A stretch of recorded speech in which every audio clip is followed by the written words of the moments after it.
Igbo Bibu Mmammanụ. Otu nwaada a na-akpọ Oluchukwu Chikelu ka a na-agba nkwụ ya n'ụbọchị tata. My love journey.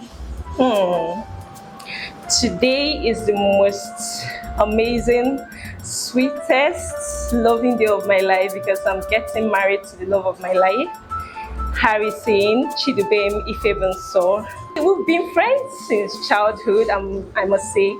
Then until last year, precisely, when he saw me in the choir stand, because I'm a chorister. So he started there and we began to communicate, and here we are today. He's vision driven, very intelligent, smart. Oh my God, he's articulate.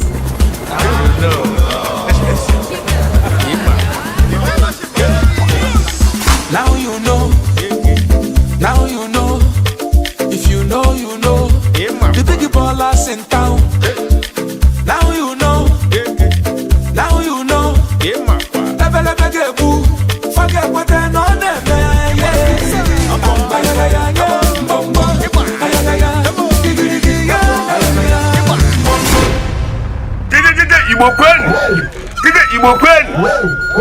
When I say Chineke na gozie efa, ọmụmụ nwoke ọmụmụ nwanyị.